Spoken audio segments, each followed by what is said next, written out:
emociones que hay en mí. Con tu voz, vida das, tus promesas nunca fallan, y tu voz vale más que las riquezas de este mundo. Tu palabra, vida abundante, tu palabra nunca fallará. Cielo y tierra pasarán, mas tu palabra permanecerá. Pon en mí tu voz, pon en mí tu palabra, y que el mundo conozca de tu amor.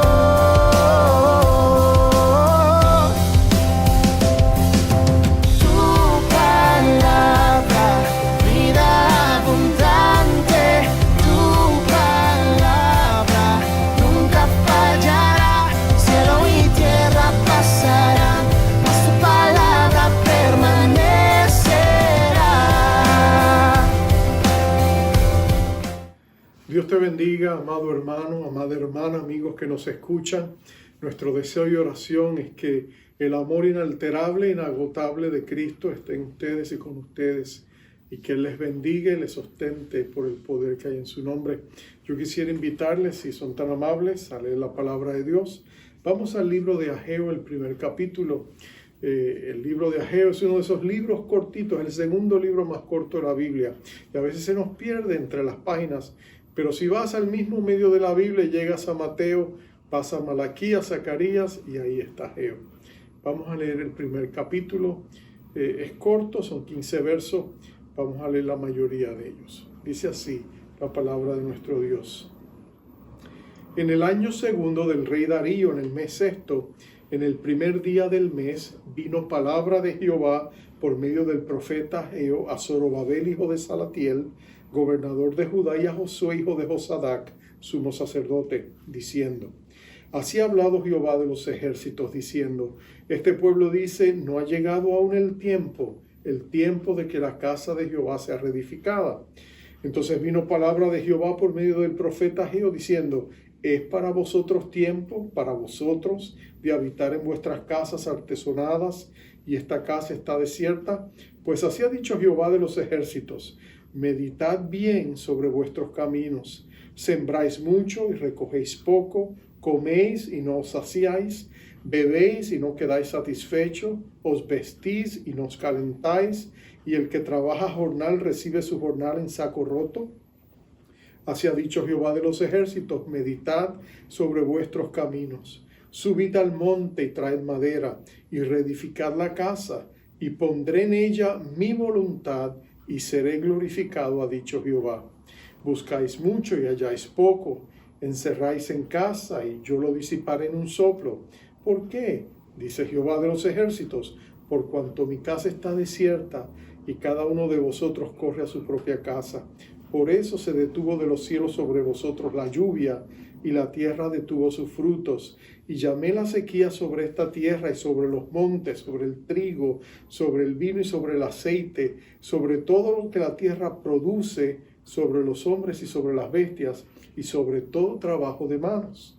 Y oyó Zorobabel, hijo de Salatiel, y Josué, hijo de Josadac, sumo sacerdote, y todo el resto del pueblo, la voz de Jehová su Dios, y las palabras del profeta Ageo, como le había enviado Jehová su Dios, y temió el pueblo delante de Jehová. Entonces Ageo, enviado de Jehová, habló por mandato de Jehová al pueblo, diciendo: Yo estoy con vosotros, dice Jehová. Y despertó Jehová el espíritu de Zorobabel, hijo de Salatiel, gobernador de Judá, y el espíritu de Josué, hijo de Josadac, sumo sacerdote, y el espíritu de todo el resto del pueblo. Y vinieron y trabajaron en la casa de Jehová de los ejércitos, su Dios, en el día 24 del mes sexto, en el segundo año del rey Darío. Dios bendiga su palabra. Vamos a orar. Padre amado, qué precioso es poder entender que tú amas a tu pueblo con un amor inalterable e intenso. Pero qué bueno es saber que tú quieres darnos lo mejor de ti mismo.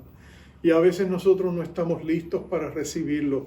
Yo te pido que saliendo de esta pandemia, cuando nuestros corazones todavía sienten el efecto de la devastación y escuchamos la noticia de lo que está pasando en el mundo, y es como si el mundo estuviese otra vez siendo sacudido por los eventos que ocurren. Señor, permite que sea tu paz la que hace que levantemos nuestra mirada a lo alto y sepamos que nuestro amparo, nuestra fortaleza y nuestro socorro viene de ti, que hiciste los cielos y la tierra. Habla al corazón de tu pueblo, fortalece nuestras manos y prepáranos para hacer una habitación en nuestros corazones y buscarte con todo nuestro ser, para encontrarte y para descubrir que el deseo tuyo de bendecirnos es mucho más grande que el que a veces nosotros tenemos de ser bendecidos. Háblanos a través de tu palabra, en Cristo Jesús, y para su gloria te lo pedimos. Amén, amén y amén. Wilson Johnson vivía su vida en una quietada desesperación. Él había caído en la monotonía diaria de trabajar trabajaba en una serrería, y allí él pasaba horas, trabajaba con sus amigos, estaba feliz, pero él vivía su vida con el sentimiento de que Dios había tenido algo mejor para él, pero que él se había conformado con lo primero que había aparecido. Él estaba satisfecho, trabajaba con sus amigos, su esposa y sus hijos tenían techo y pan, así que él hubiese trabajado el resto de su vida allí, aunque a veces sentía el eco del llamado que Dios le había hecho en una ocasión. En cierto sentido todo iba bien, excepto el día que él fue al trabajo y descubrió que lo habían despedido. No había razones, no había causa, cuestiones administrativas, cuestiones presupuestarias. Hubo un corte y dejaron ir a varios empleados, y entre ellos estaba él. Wilson cayó en una profunda depresión. Él sentía que su mundo se había venido abajo. Él había encontrado siempre gran estima personal y orgullo de su trabajo en la serrería, pero ahora todo eso se había esfumado y él sentía que ahora de pronto estaba como barco a la deriva, a punto de naufragar. Después de pasar unos días de autocompasión, sintiéndose pobrecito de mí y de conmiseración, finalmente él dijo, bueno, voy a hablar con Dios. Y se puso a hablar con Dios, y mientras más hablaba con Dios, más sentía otra vez el eco de aquel llamado que Dios le había hecho a él. Como que Dios le estaba recordando y le estaba diciendo, yo tengo un mejor plan para tu vida que el que tú aceptaste. Pero si me buscas, verás que yo te voy a levantar con grandes misericordias. Así que Wilson empezó a buscar a Dios, y a medida se fortalecía en su fe y en la vida de oración y en la palabra que por mucho tiempo había descuidado. De pronto sintió esa convicción y vino a su esposa y le dijo, ¿sabe qué, mi amor? Le dijo, quiero hipotecar la casa, voy a empezar un nuevo negocio, quiero ser un constructor. Y así fue, él lo hizo, tuvo dinero y comenzó haciendo 2 pequeños edificios. Le fue muy bien y decidió hacer otro. Después de un tiempo, se le ocurrió una idea que hacía muchos años había pensado, de construir un pequeño motel y llamarle el Holiday Inn. Y así lo hizo. Y después de eso siguió haciendo otros y otros y otros. Bueno, en 5 años, Wilson Johnson se había hecho un millonario y había sido el fundador de esta cadena de moteles llamado el Holiday Inn. Él había descubierto que a veces el plan que Dios tiene para nuestra vida es mucho más grande que el plan que nosotros mismos tenemos para nosotros mismos. Y eso nos pasa no solamente a nosotros individualmente, nos puede pasar a nosotros como pueblo de Dios. Es lo que ha pasado en la vida de Israel. Si ustedes recuerdan, el remanente fiel había salido de la prosperidad de Babilonia y había tomado el desafío de fe de regresar a Jerusalén para reconstruir el templo de Dios. Dios había movido la aristocracia, y reyes habían firmado, tanto el rey Ciro como el rey Darío, habían firmado decretos para facilitar la acción. Ellos habían venido En 2 años habían logrado levantar el altar del templo y estaban felices, pero pronto se suscitó la oposición externa. Las naciones vecinas, samaritanas, se levantaron y demandaron que ellos detuvieran la obra. Y ellos se intimidaron, hubo oposición interna también. Y ellos decidieron esperar, se dieron por vencidos y empezaron a esperar. Y tristemente 1 año se sumó otro año y a otro año, y antes de abrir los ojos han transcurrido 16 años desde que ellos habían venido de Babilonia y habían empezado el fundamento del altar del templo antiguo de Salomón. Así que el pueblo está tranquilo. Ellos dijeron, bueno, si no podemos edificar la casa de Dios, vamos a concentrarnos en nuestros esfuerzos de levantar nuestras propias casas, nuestras fincas, nuestras viñas. Y levantaron sus casas hermosas y estaban felices de tener esas casas, pero habían descuidado la obra más importante. Habían descuidado el propósito para el cual Dios le había llamado. Dios les había enviado a edificar un templo. Ellos pensaron que sí, el templo era importante, era el centro de adoración, era el centro de la comunidad, pero lo que ellos no se habían dado cuenta es que el templo era mucho más que eso. El templo era una llave a las puertas de los cielos. Era una llave que podría abrirlas para que hubiera bendición y abundancia y prosperidad desde los cielos, porque el templo conectaba al pueblo con Dios. Pero ellos no se habían percatado de esto. En cierto sentido, ellos pensaban que lo que ellos vivían estaba desconectado de la gran omisión que habían hecho. Y ellos no se percataban que debido a esa gran omisión, de pronto se habían cerrado las compuertas de los cielos y la bendición que Dios quería darles se había detenido. En cierta medida ellos habían tenido como un punto ciego. No se percataban de lo que estaba sucediendo. Tú sabes que cuando estamos manejando un automóvil o un coche, hablamos del punto ciego. Estás manejando un coche y al lado izquierdo de la ventanilla hay un espejo retrovisor que tiene una línea de visión hacia atrás. Pero en el otro carril, cuando viene un auto, si se sale de esa línea de visión, se va a ubicar en un lugar donde si tú miras no lo vas a ver, porque está un poco detrás de tu punto de visión y también está fuera de la línea de visión de ese espejo. Y muchas veces tú vas a cambiar de carril y de pronto te tropiezas que hay un carro ahí, tú no lo podías ver. Estaba en tu punto ciego. Y lo que sucede es que el punto ciego es peligroso. Por eso los manufacturadores de automóviles han traído todo tipo de nueva tecnología para cuando tú vas manejando, te suena una bocina, se enciende una luz, te recuerda que ese auto está ahí, ese punto ciego está cubierto. Pero lo importante es que tú y yo podemos tener esos puntos ciegos en nuestra relación con Dios. Y a veces necesitamos que Dios nos muestre esos puntos ciegos. Y la manera en que Dios lo hace es precisamente capturando nuestra atención. Te lo ilustro de esta manera. Se dice de un hombre que tenía un burro y lo quería vender. Y le dijo a su mejor amigo, oye, te vendo mi burro. Tú sabes lo gran trabajador que es él. El amigo entusiasmado le dijo, claro, te lo compro. Yo te he visto las cargas, cómo lo usas. Ese burro es muy diligente y trabajador. Y le pagó y lo compró y el amigo le dijo, pero eso sí, mira, la clave de comunicarte con el burro es bien sencilla. Tienes que tratarlo y hablarle con mucha gentileza. Háblale con cariño y afecto y ese burro te va a servir por muchos años más. Y así quedaron. Al otro día tempranito el amigo viene y le toca la puerta y le dice el amigo, ¿qué pasa? Y dice, el burro no se mueve, está sentado y no se quiere mover. Y yo he tratado de ser bien gentil con él, pero no se mueve.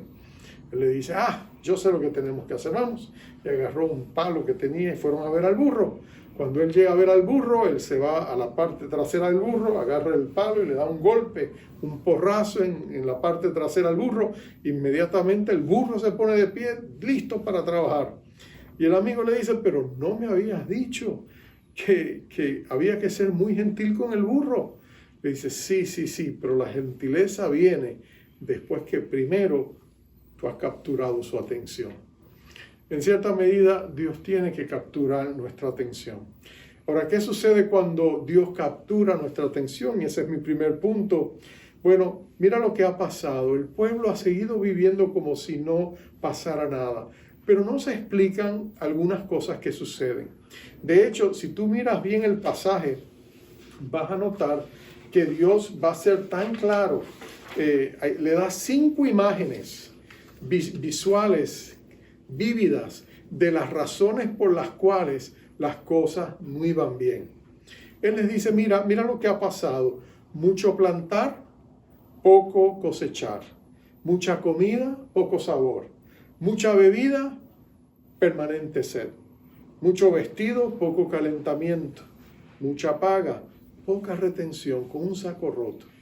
Dios le está diciendo, mira lo que están viviendo ustedes. Ustedes se preguntan, ¿por qué Dios no nos bendice si somos su remanente escogido? Si hemos venido para hacer su obra, ¿por qué de pronto es como si la mano de Dios estuviera en contra nuestra?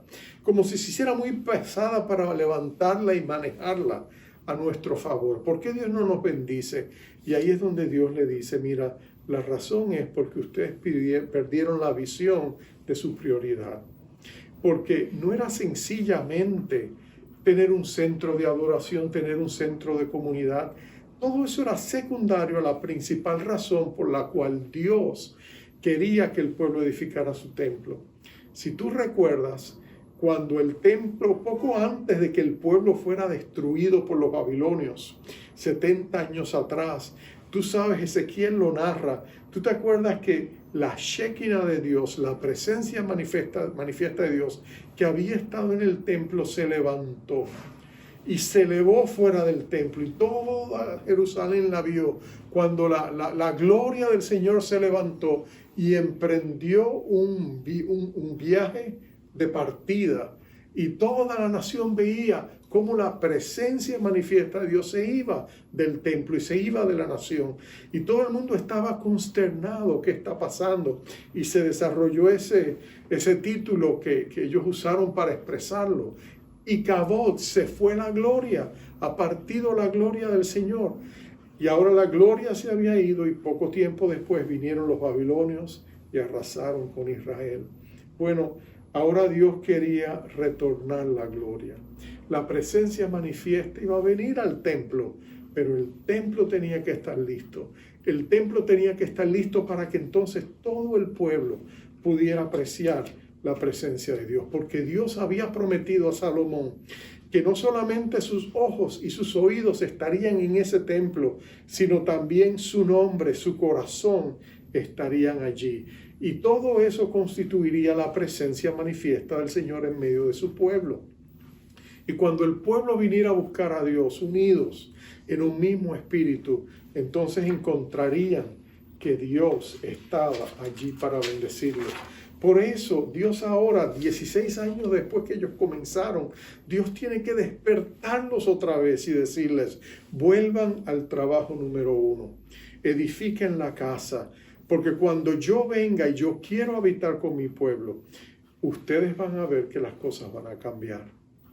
En cierta medida Dios quiere capturar la atención y por eso manda el profeta Ageo. El ministerio de Ageo va a ser breve, 4 meses. El de Zacarías va a caminar concurrentemente, pero va a ser un ministerio mucho más largo.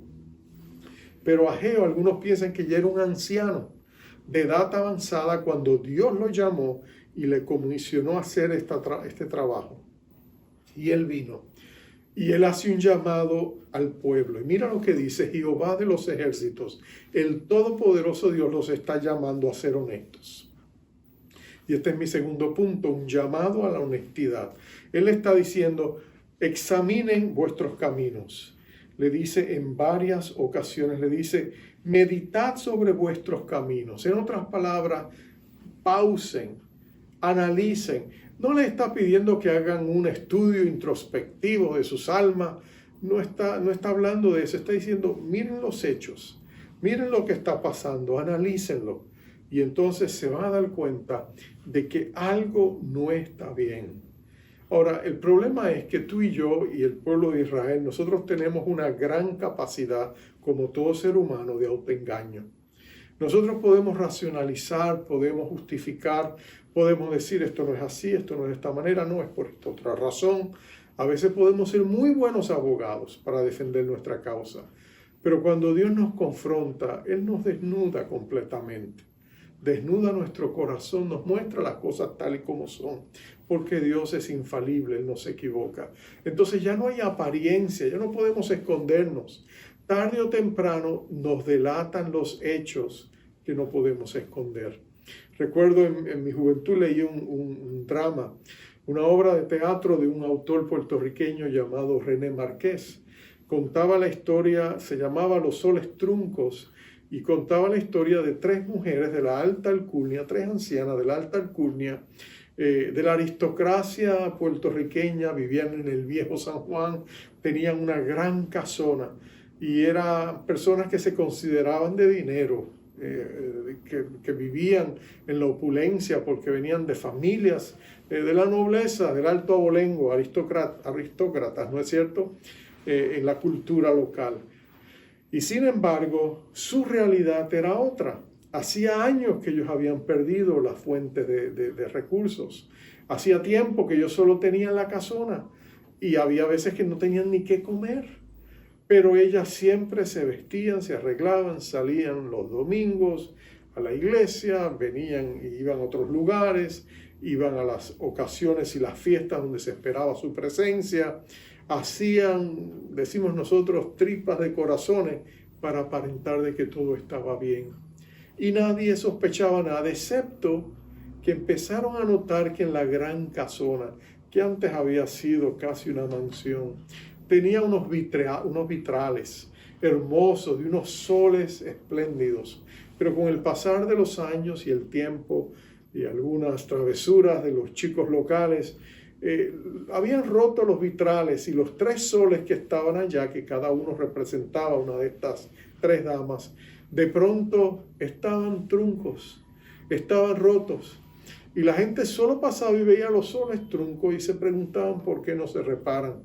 Y poco a poco ellos empezaron a dar cuenta que algo no estaba bien. Bueno, cuando tú mirabas al pueblo de Israel en sus casas artesonadas, parecía que estaban bien, que las cosas iban muy bien, trabajaban arduamente, plantaban y trataban de hacer sus cosechas. Parecía que todo el esfuerzo valía la pena, pero cuando tú mirabas la productividad y los resultados, ahí era donde tú veías el principio eterno de Dios, que es este. Cuando tú pones las cosas de Dios primero, ves la bendición y la prosperidad de Dios. Cuando tú pones tu agenda primero, de pronto tú ves que se pierde la bendición de Dios. Jesús lo expresó de esta manera. Le dijo a sus discípulos: buscad primero el reino de Dios y su justicia, y todo lo que ustedes necesitan les será añadido. Pero cuando nosotros buscamos primero las añadiduras, aun si las obtenemos, aun si tenemos prosperidad material, muchas veces somos empobrecidos espiritualmente. Y ese es el problema del pueblo de Israel. Ellos no habían puesto la prioridad como prioridad. Y el resultado es triste, es doloroso. Ellos se están perdiendo grandes bendiciones. Y entonces Dios los llama. Mira la misericordia, la paciente compasión de Dios. Dios les llama y les da una gran promesa. La promesa de que de aquí en adelante Él estaría con ellos si ellos se disponían a hacer la labor. Este es mi tercer punto, la promesa divina, la presencia de Dios. Dios le dice, y lo leímos, verso 13, entonces Ageo, enviado de Jehová, habló por mandato de Jehová al pueblo, diciendo: yo estoy con vosotros. Nota, Dios les promete que de aquí en adelante Él estaría con ellos para restaurarlos, bendecirlos, prosperarlos. Que de ahora en adelante Dios enfrentaría los obstáculos. Si el pueblo, en vez de acobardarse, intimidarse, hubieran seguido adelante, Dios los hubiera bendecido. ¿Y cómo lo sabemos? ¿Qué garantía había? Bueno, si tú lees los otros libros de Esdras, de Nehemías, tú te das cuenta de cuando el pueblo, a pesar de toda la oposición, se dispuso a seguir adelante.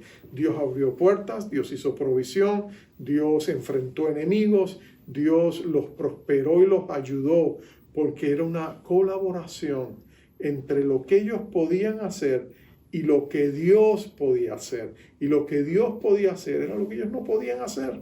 Entonces, cuando tú te defines con Dios, tú descubres que Dios dice, sí podemos, juntos podemos. Y como les dije, el propósito de Dios era ese, traer su presencia. El libro de Zacarías, que corre concurrente en algunos eventos de este libro de Ageo, lo vemos en el capítulo 8, versos 2 y 3. Mira lo que dice Zacarías. Así ha dicho Jehová de los ejércitos, celé a Sión con gran celo y con ira la celé. Así dice Jehová, yo he restaurado a Sión y moraré en medio de Jerusalén. Y Jerusalén se llamará ciudad de la verdad y el monte de Jehová de los ejércitos, monte de santidad. Mira lo que Dios quería hacer. Dios quería venir otra vez a su pueblo. Y Él quería bendecir a su pueblo con integridad, con bendición, con seguridad, con alegría, con santidad. Él quería que las calles estuvieran repletas de jóvenes. Dice más adelante él, y niños riendo en las calles. Dios quería bendecir a todo su pueblo. Pero en los momentos en que se encontraban, su pueblo tenía que reconocer, siendo honesto con ellos mismos, que no estaban en el lugar preferente que Dios tenía para ellos. Como el caso de Wilson Johnson, tuvo que descubrir que él se había conformado con lo bueno, pero se estaba perdiendo lo mejor. Así que Dios nos invita a que lo busquemos. El deseo de Dios saliendo de esta pandemia es visitar a su iglesia, es visitar a su pueblo, es nuevamente traer su presencia y hacerla manifiesta al pueblo para que la iglesia misma y los templos de nuestras iglesias se conviertan en aposentos altos, donde tenemos encuentros con la presencia poderosa y empoderadora de Cristo. Y luego de ser llenos de ella, salgamos afuera a nuestras calles, como en el libro de Hechos, en el aposento alto, en Hechos 2. Y salgamos entonces a nuestras calles, empoderados por el Espíritu Santo, a cumplir con la gran comisión. Y mira lo que dice Jesús a sus discípulos en Mateo 18, versos 19 y 20. Otra vez os digo que si dos de vosotros se pusieran de acuerdo en la tierra acerca de cualquier cosa que le pidieren, les será hecho por mi Padre que está en los cielos. Porque donde están 2 o 3 congregados en mi nombre, allí estoy yo en medio de ellos. Ahora, la razón por la que Jesús dice 2 o más es porque Jesús quiere establecer el mínimo para que nosotros nos demos cuenta de que aún con el mínimo podemos mover la mano de Dios. Que Él quiere el cuerpo operando junto. No es individualismo como en la sociedad en que vivimos, donde se vanagloria tanto el individualismo. Yo nada más. Nota que el cuerpo de Cristo trabaja en unísono. De hecho, la expresión ponerse de acuerdo, la expresión en el idioma original, da la idea de un concierto, da la idea de que se está trabajando en consonancia, que se está trabajando como si estuviéramos todos unidos. Pero si hay más de 2 o 3, y toda la iglesia está unida en un mismo sentir y en un mismo espíritu, y la presencia de Dios se manifiesta, imagínate cuánto más grande será la bendición, cuánto más abundante será la bendición, porque la unión del espíritu en el vínculo de la paz empodera a la iglesia y la lleva al siguiente nivel. ¿Por qué es importante todo esto, amados? Porque nosotros como iglesia y todas las iglesias del Señor estamos saliendo de esta pandemia en un mundo que está sacudido por todo lo que ha pasado. Un mundo donde abunda el temor, donde hay tanta gente que están enfrentando la vida dependiendo de tantas cosas, dependiendo de medicinas y dependiendo de otras cosas para calmar los nervios, porque ellos no pueden enfrentar la situación.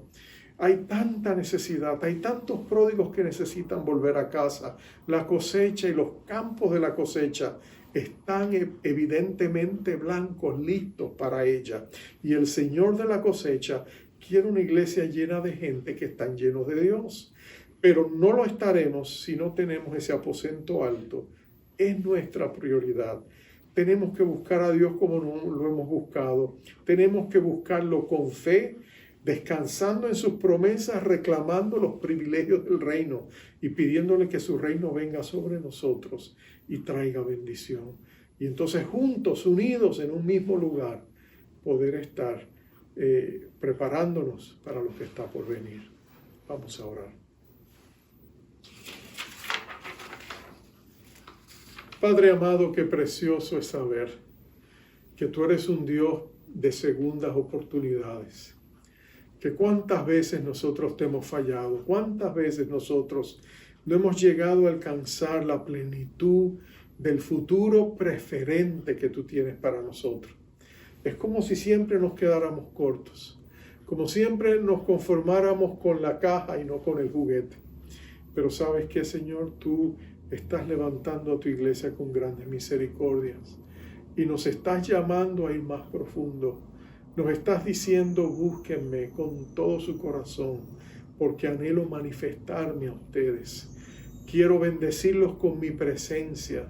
Y cuando nosotros nos enfocamos en tu presencia, Señor, en ti y no en los dones o en las bendiciones o en las experiencias siquiera, cuando tú eres el centro de nuestra vida, amado Cristo, cuando te tenemos a ti, contigo viene todo.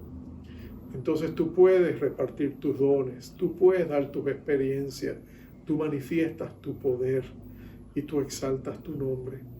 Señor, derrama sobre cada uno de nosotros, sobre la vida de mis hermanos, de sus casas, de sus hogares, una fresca y nueva unción de hambre de Dios, un nuevo deseo y anhelo de buscarte sabiendo que tú anhelas bendecirnos, que no es una búsqueda infructuosa, no es una búsqueda que no tendrá fruto, al contrario, es un camino seguro a la bendición, porque cuando te buscamos a ti tenemos la llave del cielo y eso es lo que anhelamos, oh Dios.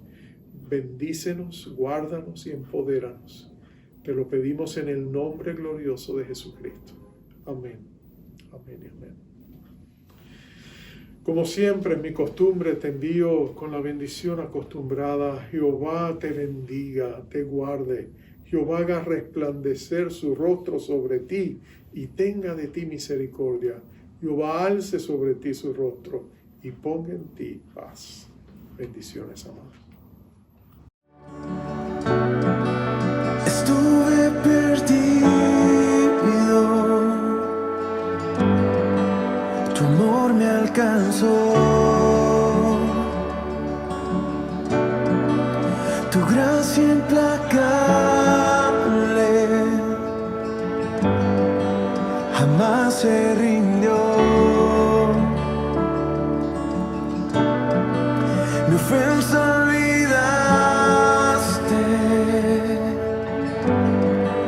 la cruz la cubrió, tu sangre fue el precio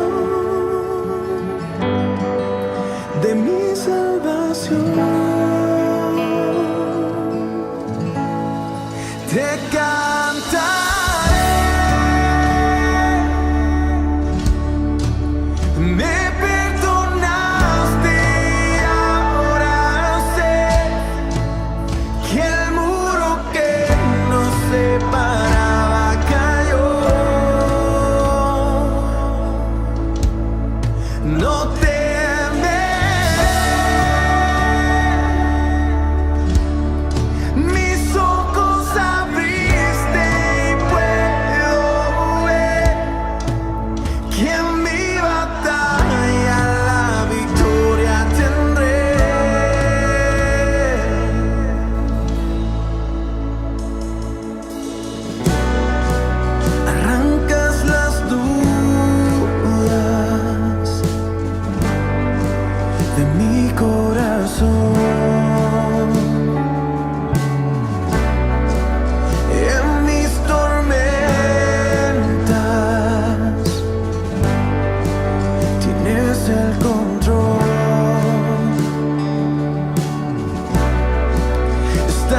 salvación.